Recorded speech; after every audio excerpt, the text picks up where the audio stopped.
Hi, good evening and welcome. My name is Eric Ortiz, and I'm the president of Lowry Hill East Neighborhood Association, or LHENA. Thank you for joining us for this LHENA Talk with Eric Wan. LHENA Talks is a monthly sponsored speaker series that brings our community together to discuss important community issues and spotlight amazing work being done in the community. This Thanksgiving week, we are thankful to have Eric joining us. Eric is a community organizer and retired leadership consultant with over 35 years of experience guiding government, corporate, nonprofit, and community leaders. Eric's LHENA Talk will focus on how we can help develop good leaders and support them to create change that benefits everyone in a community. This talk will be recorded and shared publicly for future viewings. Before we get started, I just want to review LHENA's online code of conduct. LHENA is a nonprofit, nonpartisan organization that represents the Minneapolis community of Lowry Hill East, also known as the Wedge. We welcome discourse, but we ask that everyone here be respectful when they speak or comment on Zoom. Please respect the views of others without personal attacks. We also ask that you leave yourself on mute unless called on. If your comments are in violation of our online policy, a moderator will give you a warning. If your comments continue to violate our online code of conduct, you will be removed from the talk. Deliberately unmuting and causing a disruption, cursing, or the use of hate speech will lead to immediate removal. We're looking forward to a great talk. This LHENA Talk is sponsored by Minuteman Press Uptown in Minneapolis. Minuteman Press provides printing services for anyone in the community with communication needs. Frank Brown started Minuteman Press in Uptown and today has the only minority-owned union shop in the state of Minnesota. As a company, Minuteman Press strives to produce quality print products in an ethical manner and also support racial, social, and economic justice. Thank you, Frank and Minuteman Press Uptown for sponsoring this talk and being a pillar in our community. Frank is going to tell us a little bit more about Minuteman Press and their work in the community. Frank. Hello, I'm Frank Brown. I'm the owner of Minuteman Press Uptown. We print everything. We've been in the community, at least I've owned Minuteman Press for over 6 years now. It's been in the community since the 80s. And we do a lot of printing for a lot of nonprofits and people running for office and people just in the community that need things done. I try to live my values through my business. We believe in second chances. We hire people with records. We pay more than a livable wage. Of course, we're union. And I myself, I try to get involved with the community. I'm a former president of LHENA. I retired from the board of Take Action Minnesota, where I was an organizer and led the fight for Ban the Box. Also, my business is also part of Main Street Alliance, where we fought for sick and safe time in the city of Minneapolis and St. Paul. We also fought for $15 wages.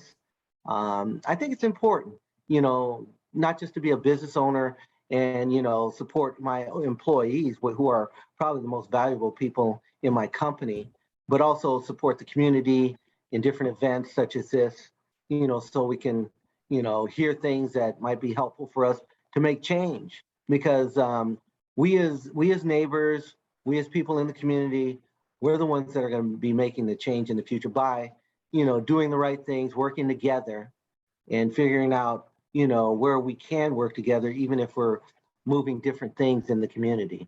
And that's why this talk is so important. And I hope everybody gets a good benefit from it. And I know that this is going to be something that will be useful in everybody's life ahead so we can make the change that we want to see. Again, I'm Frank Brown. I'm the owner of Minuteman Press Uptown. We print everything. Thank you, Frank. And thank you again to Minuteman Press Uptown for sponsoring this LHENA Talk with Eric Wan and for all the great work you do in our community.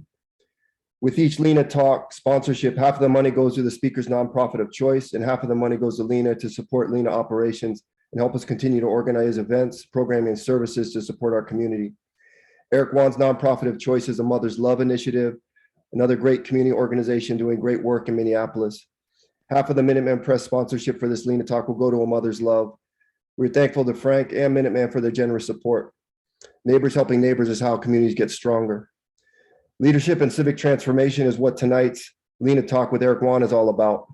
Our communities in Minneapolis face some big issues, and we need strong leadership to help us create solutions.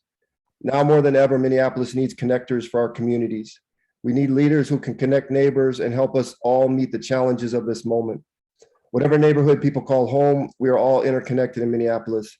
That's why we all need to work together to help build bridges, restore trust, and find solutions. We're honored to have someone who has decades of experience bringing diverse groups of people together to solve problems. Eric Wan has mentored federal senior executives in cabinet agencies, including the Department of Justice, Homeland Security, Health and Human Services, Environmental Protection Agency, NASA, U.S. Department of Agriculture, the Social Security Administration, and Small Business Administration. He has expertise in entrepreneurship and small business development, information technology, cybersecurity, business process engineering, and risk management.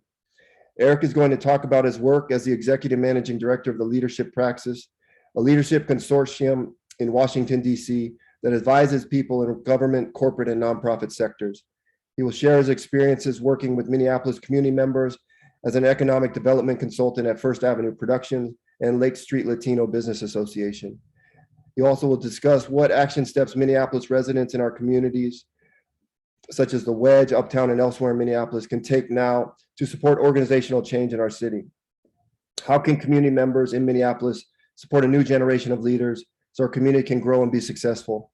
How can our community help Minneapolis find solutions to our challenges and be a model for positive civic transformation? Eric's going to answer these questions and more. At the end of his talk, he will take questions from the community. So if you have a question for Eric, please leave it in the Zoom chat, and we'll do our best to make sure he answers it. This talk will go till 8 o'clock, and we're excited to have Eric as our speaker and excited to have everyone joining us. Thank you for being here, Eric, and welcome. Thank you, Eric. First of all, I would like to also thank Frank Brown. He has been, and I see your logo everywhere, and I'm really pleased with that, especially as we come out of the election season.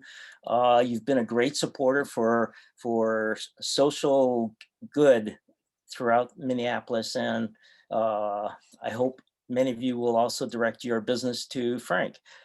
Let me begin by saying I can see on this Zoom session that there are a lot of very well-known and practiced leaders on this Zoom at the moment. And, I'd like to call a couple of them out. First of all, there is Lisa Clemens from A Mother's Love. She spoke at the last session, and she's one of our boots on the ground leaders who's making a tremendous impact across the city. Alicia Gibson, who recently ran for city council. Let's see, Victor Martinez, who also ran for council. Jenna Metke, who everyone knows throughout the city. And I could go on. What I have here, what I'd like to do is to very briefly go through some of the important topics that I think we as a city need to begin addressing from the leadership perspective. What I have in front of me, probably 20 pages of notes, and I know that I'll probably get through the first 2 pages. As I told Eric and Frank earlier, this topic is worthy of a couple of years of graduate level seminars, and I hope we can continue these discussions. So where I'd like to start is talking about what we just came through, this election cycle. It was one of the most interesting sessions. Not sessions, but campaign seasons that I've been through. I spent most of my career in Washington, D.C., where you're sort of at the center of a lot of this activity. But I've learned that from observation that local politics, well, there's a saying that all politics is local. And indeed, I can see that politics is here a contact sport. So it's something that you need the tools to be able to be successful. And those tools are not theoretical. They're actually practical. They're things that we observe on a daily basis. Okay, let me jump in. So let's start by saying that leadership is both an art and science. When I work with leaders, executives in various sectors, I focus more on the leadership as art perspective. There's a science, there are tools, there are different there are different theories about how leadership works. But for me, I tend to counsel or mentor leaders on the art. In other words, the human interaction that takes place, and how understanding the human dimensions can make you more effective. So different people, different leaders bring different skills to the table. And when I watch leaders in action, I try to understand what their weaknesses are, what their perspectives are, and areas in which we can help them fill some of those gaps. So there are different strategies for taking care of gaps. One is to close those gaps through learning. In other words, study, uh, reading. Another is to augment your leadership team. And the third is to focus on strategy areas that reveal your strengths, that put your advantages to work. Okay, so what I'm going to do during this session is offer observations. They're not critiques, and these observations are based on best practices. They're not meant to be prescriptive. They're more interpretive. This is what I see, and I'm sure with discussion I may easily change my mind. By way of background, Eric did offer some of what I've done in the past, but I'd like to bring a couple of current involvements I have to put that in context. After moving to Minneapolis a few years ago, one of the first things I observed was it's easy for anyone to become engaged with the city, to become a participant in the democratic process, to learn more about the inner workings of the city. And I jumped right in. So one of the first things I was able to do was join what is known as the Capital Long Range Improvement Committee, which is the CLIC. It's a group of residents who meet on a regular basis to review the city's capital investment budget and its plans. These plans are submitted by directors of the various agencies in the city, and I was elected the chair of the Human Development Task Force, and that task force has oversight for the budgets for the parks, the police, the fire, municipal buildings, and most of the infrastructure that doesn't involve asphalt. In fact, one of the items that we reviewed this year was the rebuilding of the 3rd precinct, and we were in discussions with the mayor about that.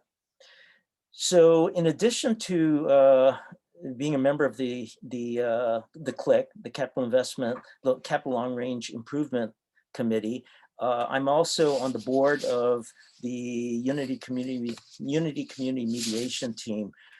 Many of you may have seen the work of the Unity Community Mediation Team in recent weeks, where we've been working on an agreement between the police department, the police federation, and the community.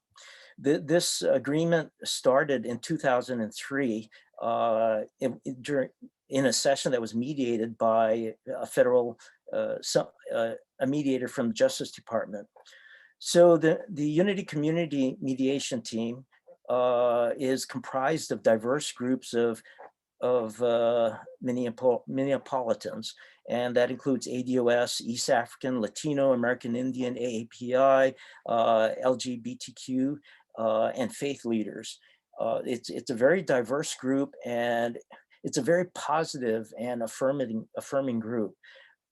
So we've recently been discussing updating the 2003 agreement to include new elements reflecting the current relationship between the police and the police union and the community. You'll learn more about that in the future. We're attempting to add, I think, 70 new elements to that agreement. The 2003 agreement, which is in large part implemented at this point, included the the desire for the community to see the police deal with use of force policies, the adoption of body cameras, training community mentoring, increased accountability, as well as the establishment of a police community relations committee. So at this time, we believe that about 70% of the agreement has been achieved. We'll see how that a new agreement is signed between the various parties. I think this is a very interesting group in that a week after the election, we were visited by the Attorney General and council member Ellison, as well as a representative from the mayor's office, and Yes from Minneapolis, and Isaiah. And it was a very good meeting about the need for unity in order to make sure that police reform continues along its track. So other projects that I've been working, worked with, I worked with include the Upper Harbor Terminal. I worked on economic development plans for the Upper Harbor Terminal. The notion there is that if the community gets involved, we can come up with what we call an ABC, which is the benefits agreement. So the idea is that the community should benefit from any of the proceeds of economic development in that area. I've also worked with Lake Street Latino Small Business Association, and we were able to secure a small grant to get that group started from the Minneapolis Foundation. And just another example of how you can dive deeply into participating in the civic life of the city. I worked with someone to host an African-American entrepreneur summit that was hosted by First Avenue. It was amazing. And a lot of small businesses, African-American owned small businesses and aspiring small business owners were able to attend, and we shared a lot of useful information on how the Small Business Administration and all of the technical support providers around the state could come together to promote African-American small businesses. I am politically active. I'm with DFL Senate District 59, Congressional District 5, and I also sit on the State Central Committee. So one further thing, this was an amazing experience. When Pete Buttigieg was running for president, I was able to organize his first campaign rally and fundraiser in the country, and it was here in Minneapolis. There was a belief that, at least from the campaign, that we would be happy with 50 people showing up, and actually 800 people showed up. And it was a great event for Pete. And at this point, I think we should consider him to be a friend in Washington. Okay, so although I consider myself to be fully retired, as you can see, I'm a little hyperactive, but that's because these opportunities to be civically engaged abound. There's so much to be done, and the community is receptive to new thinking and also to pulling you in and putting you into leadership positions with a great deal of trust and belief that you can contribute to the community. I live on the north side of Minneapolis, and we are experiencing what many parts of the city are experiencing. And I've been involved a great deal with trying to ensure that public safety arises to a higher level, so that we can live in peace and help our community to grow. Okay, let's jump into leadership for a moment. Now, well, for the rest of this talk. So my belief is that the primary role of a leader is to lead transformative and sustainable change. If there is no need for change, you really don't need a leader. You need a manager or supervisor or someone to keep this ship steady. And within the definition of a leader I like to think of it in terms of three pillars.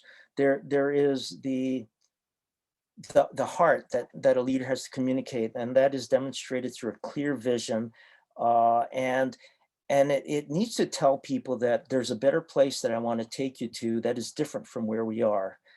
And the second is, the second pillar is having a soundness of mind. That soundness of mind is providing a clear roadmap that leads you from where we are to that vision or that preferred future, along with an understanding of the risks that we face.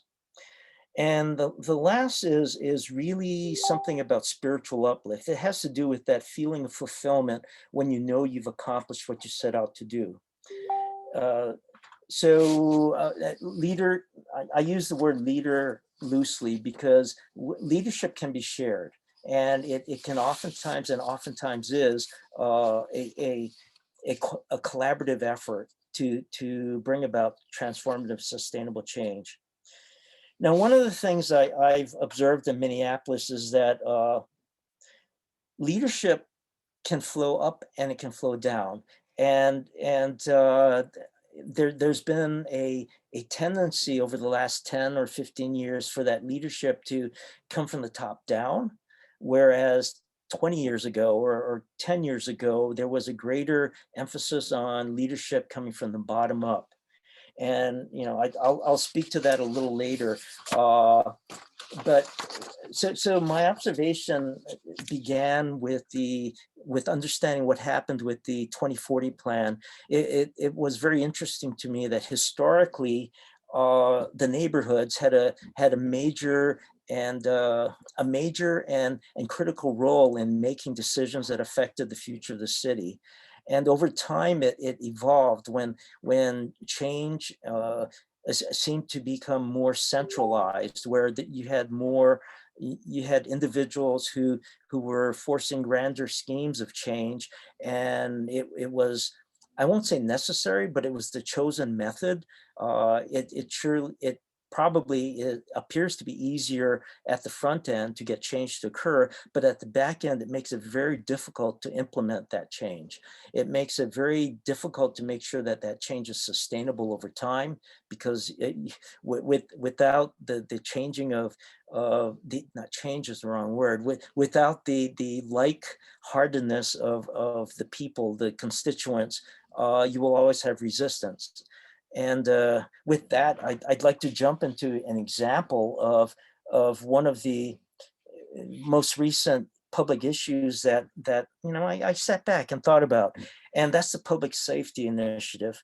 If you'll remember the three elements I spoke about, the heart, the mind, and the spirit. The heart, and I'm gonna use names because they're real, they're published. Yes, from Minneapolis. While I saw the heart in what they were trying to accomplish, they did provide a worthy goal for eliminating policing in the future. That if you think about it, wow, what a great world there would be. So there was the heart, then the mind. There, unfortunately, was no roadmap.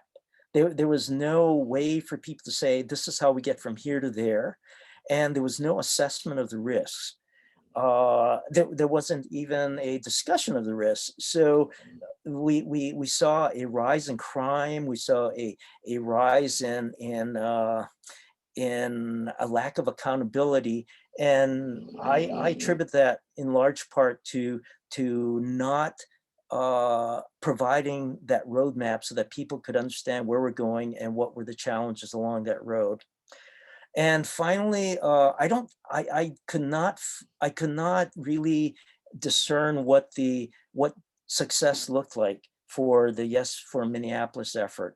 When would we know that we were successful in that change?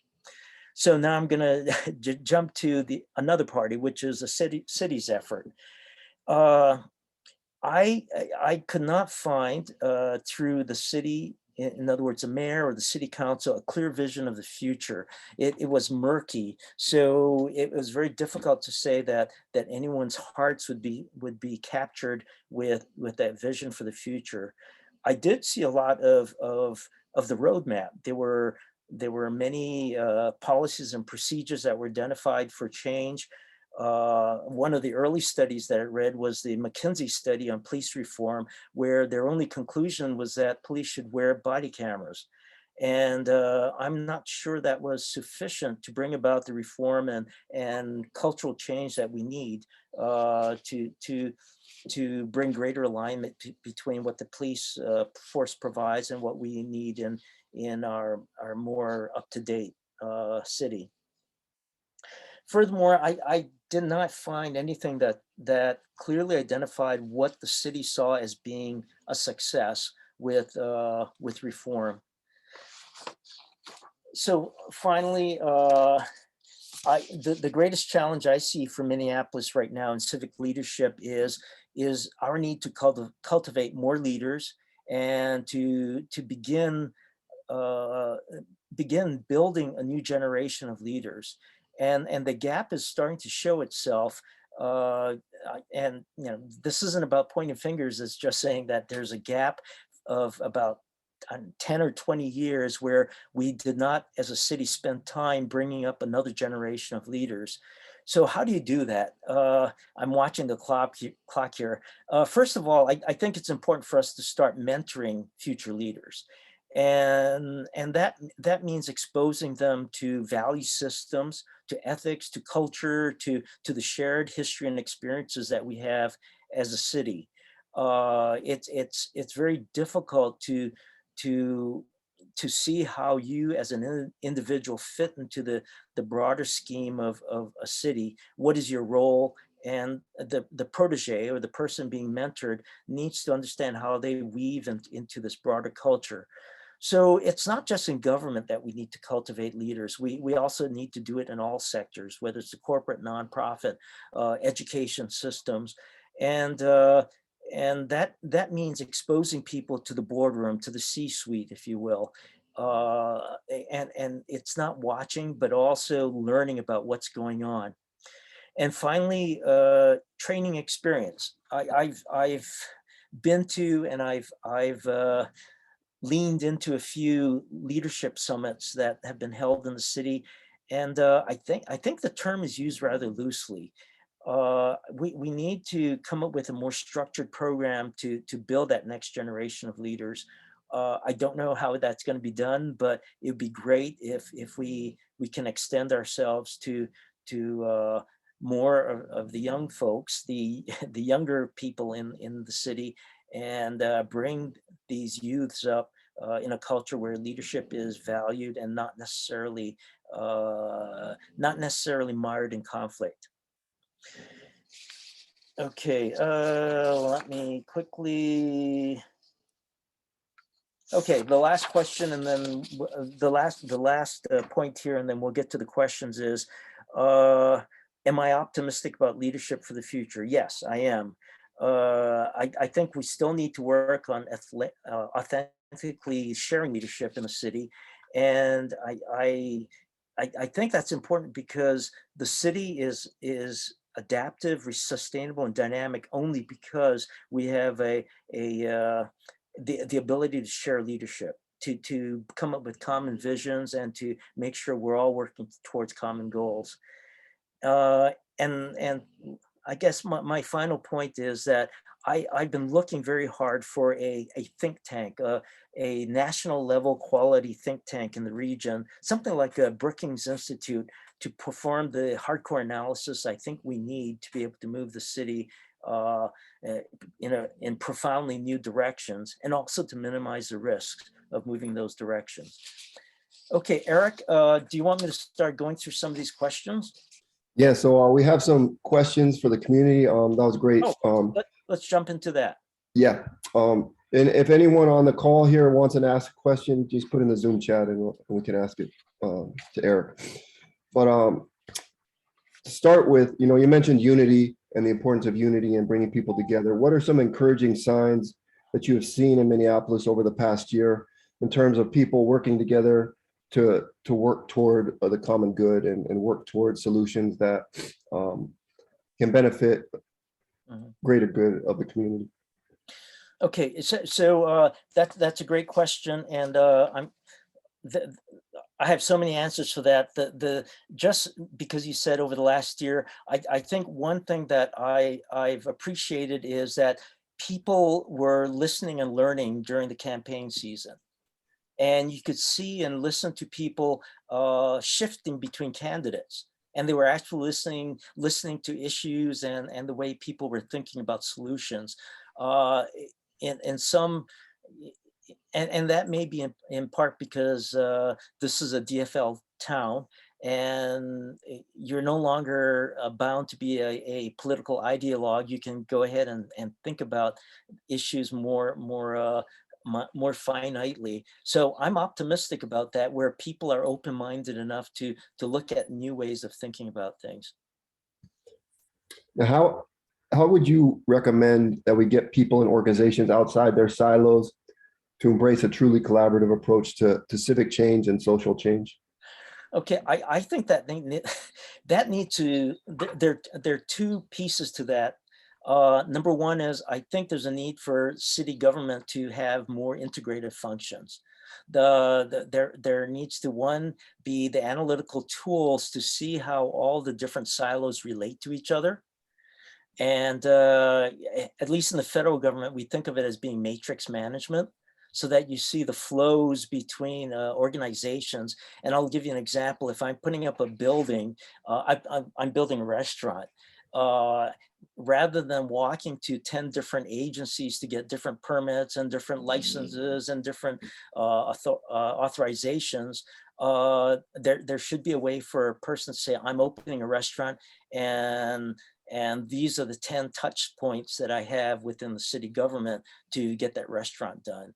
So I think it would help if we move to a more matrixed city based on the services that are required and the outcomes rather than the inputs.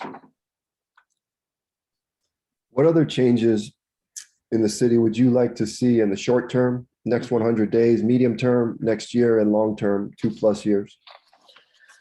Okay, so within the first 100 days, I'd like to see someone sit down and this is part of authenticity and being a leader, talk about what didn't go right. I think we're already on the track to do more and do more of the same thing, but we haven't taken that deep breath to say, where might we have gone in a different direction? And I think that's a necessary step within the first 100 days. And now within the next 200 days, I think there needs to be some alignment between the way the agencies are funded and organized to better reflect what the community is expecting. For example, and you know, I really believe that we do need an Office of Public Safety, and that's partly the heart. You know, this is where our vision should be. Public safety is the outcome. However, before departing on that journey, we need that roadmap to say, and this is how we're going to get it done. I would like to see that roadmap developed within the next 200 days to say, this is how we can ensure public safety for the community. And the way I would do it is to establish a public safety executive with authority that crosses all agencies, that reports directly to the mayor. And that authority includes budget, staffing, programs. We do that at the federal level by establishing what we call a czar. It's someone with cross-agency authorities, still accountable to, in the case of the federal government, to the president, but dealing with specific issues. We've had drug czars, we've had czars on terrorism. It's a focus on solutions and not on the inputs of government. That's a great idea. Yep. how do you know, the community often has, they're close to the problem and therefore they often have some of the best ideas for solutions. How do we get, leaders to be open to listening to ideas from the community and then Mhm. not just listening, but taking action and implementing those ideas? Wow, that's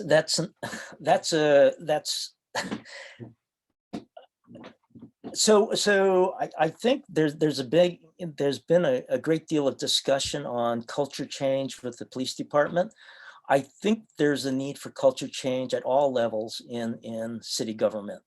And that means being more open, inclusive in working with your communities. The definition, I go back to the definition of leader. I believe in leaders being servants. You're there to represent your constituents. And there was one council member who said, well, if my constituents are, I'm paraphrasing here, if my constituents don't do better, I've got to lead them and do whatever I think is better for them. And I don't think that's ever historically worked anywhere. That's something that we still have. I think it's embedded in some of our existing leadership, and we need that culture change. I know that the new council members are coming on, and they're going through orientation and training right now. I really think they might want to have a 1 week training seminar on leadership, on the relationships that they can have with their constituents, where everyone benefits and they can share that leadership, which also means you're sharing the accountability. But yeah, I really think that has to start at the top.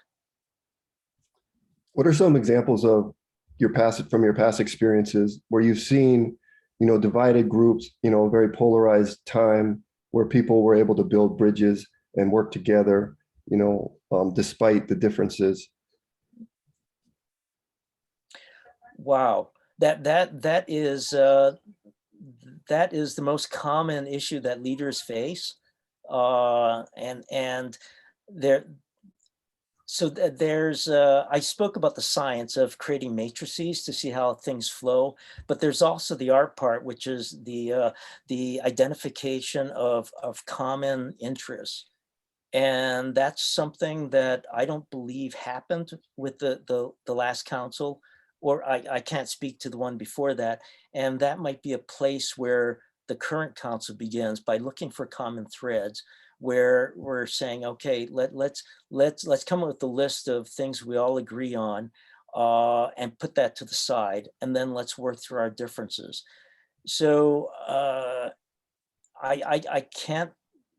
It's just such a common thing. I don't think I can just say that there were a couple of instances, because that is the primary job of a leader, which is to blend, harmonize, and lead disparate voices in the same direction. How can community members help hold leaders more accountable and ensure they follow through on what the community wants and needs and what they've said they would do? So I'm looking on this list here. Okay, there are no current council members here. So I'm gonna. I was with a group this morning listening, and they were talking about creating a dashboard, a public dashboard driven by public members of the public, that rated the actions of our representatives. And it's not like a grading scheme where your teacher gives you a grade. It's rather a negotiation where you pick an issue, and you create a dashboard, and you say that council member B or A or B is in the red zone. And then you discuss why they're in the red zone, and the council member comes in and says, well, actually, there's some misinformation here. This is really where I am. And then there's a negotiation going back and forth. But the advantage there is that it's done in public, and it brings a bit of, it increases trust in what the process looks like. That when you get to City Hall and you go behind that closed door where all the council members are, that they indeed are observant of the open data, and the transparency that's required to be an effective public servant. Great idea. What would you say are the fundamental building blocks for systemic change and societal growth? Are there any that you can recommend? Yeah. So the first step, I think I mentioned earlier, we really do need to have that think tank that can sort of map not just our economy, but also our political, social structure, so that we can see how we can intervene to create a different future. Some of the examples, here's a great one. We talk about equity, but and I don't like the word but. So we talk about equity, and we have very little understanding about what drives it and how we can impact or effect greater equity within the city. Uh, I'd like to see if we could get a group together that can speak to that in a very analytical manner, so that we understand what the linkages are. Where does government have a role to play? Where does the private sector have a role to play? Where do nonprofits have a role to play? Where do communities have a role to play? We don't have an understanding of that. So I think that's the first thing we do. We need to start mapping these relationships so we know where we can intervene and where we can have the greatest impact, biggest bang for the buck. How would you suggest getting to that, mapping Uh-huh. place? So I've done that before, and I'm going to describe what I was working on, because it was fascinating. So international trade, I was put in charge of an effort to describe what the flows are for international trade for the country. So I had some 40 representatives from 40 different agencies. We locked them in a room, and it was a whiteboard room. We just had whiteboards around every wall, and everyone had pens. And your job is to go up and describe what your agency did. How do you contribute to foreign trade? Agriculture department would go in. They'd say, "Oh, I determine whether or not chicken can be exported to Israel, because the rules in Israel are different from the rules in Russia." And soon you have this wonderful mapping that showed where the Department of Agriculture's work was being touched by the Department of Interior, because wood was being exported. And that's something that would really benefit us if we could just lock a bunch of smart people in a room and say, hey, let's better understand the flows, the stocks and flows of what's going on in Minneapolis. Because the more we understand, the more impactful we can be with our actions. That's excellent. What are some ways we could build more community trust and power in Minneapolis communities? So I think it begins with communication. There was a proposal, and I'm going to continue proposing it. A proposal that our administrative leaders, the directors of our various agencies and components of the agencies, they go out into the community, and they have meetings in different parts of the community. Prior to the rise in work for the police department with the drop in staffing, we were working on a plan whereby the chief and some of his deputies would move their briefing sites through all of the precincts throughout the year, so that community members could come in, not simply to complain, but also to get updates on what's going on, and also what they can anticipate into the future. I'd like to see that with the Director of Public Works.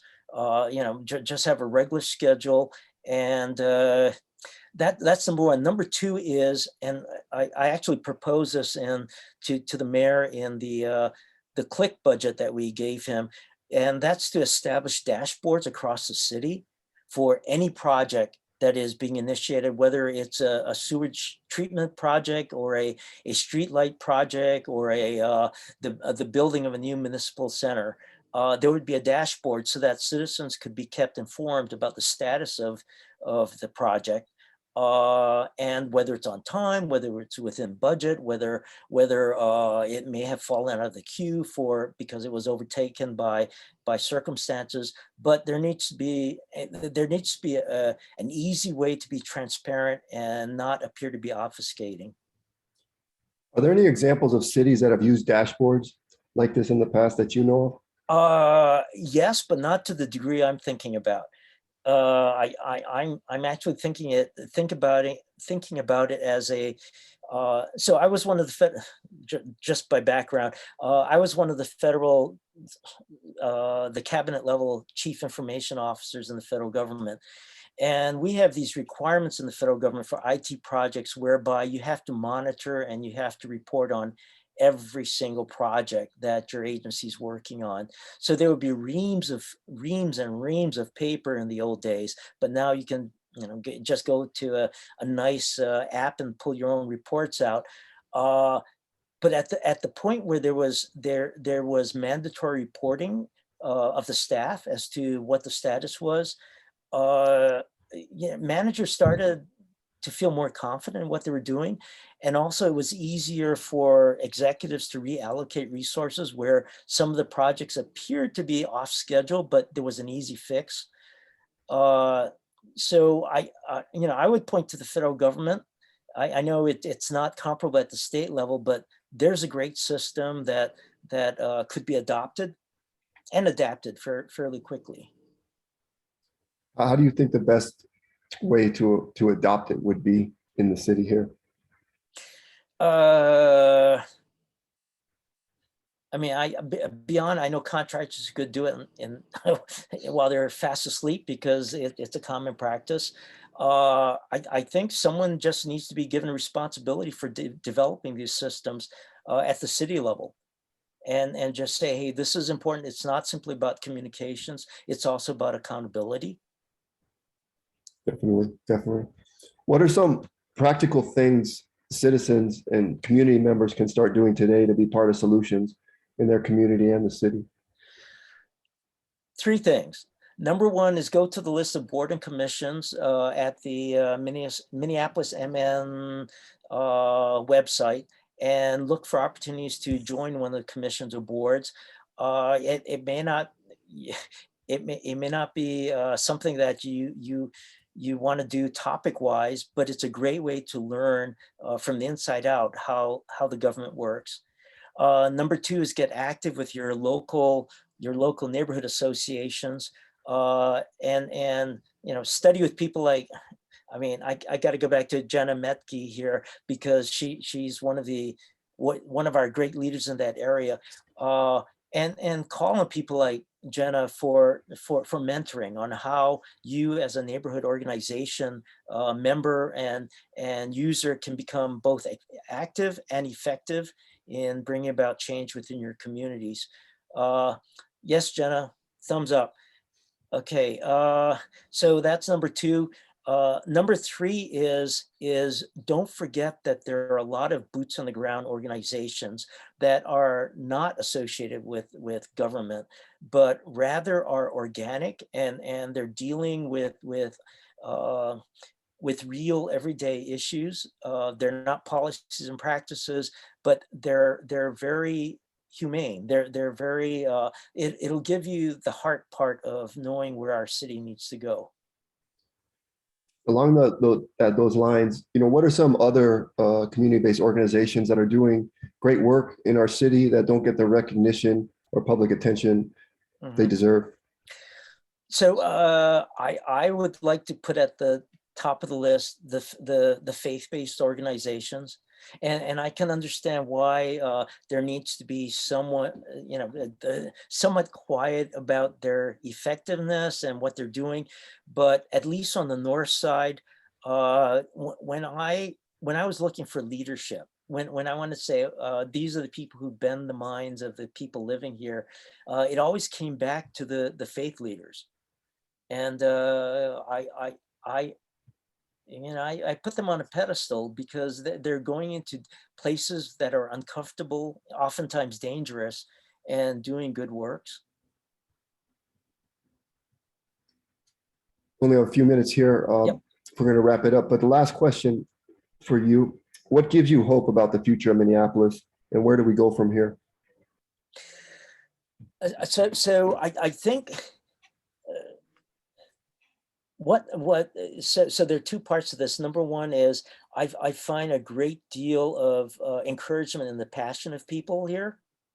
You know, there's a lot of passion, a lot of energy, and you can find that inspiring.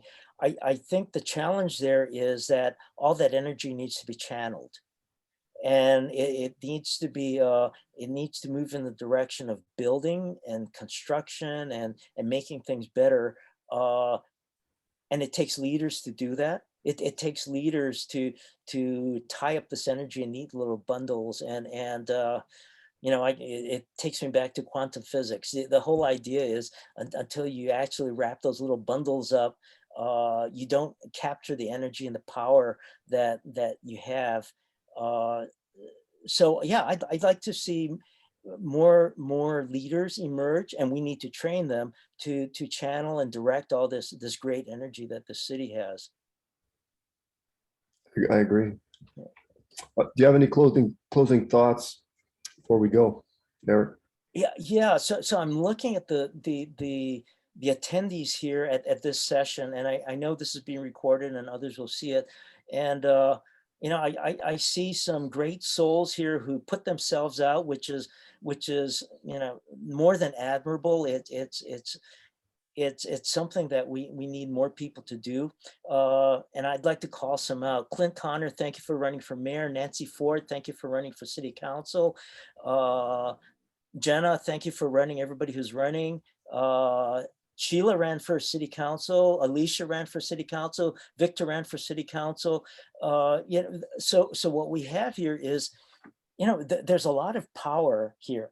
There are a lot of, and it's people. Oh, and here's a leader that, and she, I like to think I'm her elder, but she's my elder, and that's Minister Dr. Aura Hoax. You know, I can't say enough about her being part of the glue that keeps our communities together. Reasonable, thoughtful, bringing to bear history and a lot of the disciplined thinking that she's acquired over time. So yeah, I want to thank everyone here. If I missed you, I just want to say thank you for all you've done for our community. And you know, like what we have here is a panel of leaders. Let's hope we can capture them all and help them to channel the energy that the city has to offer.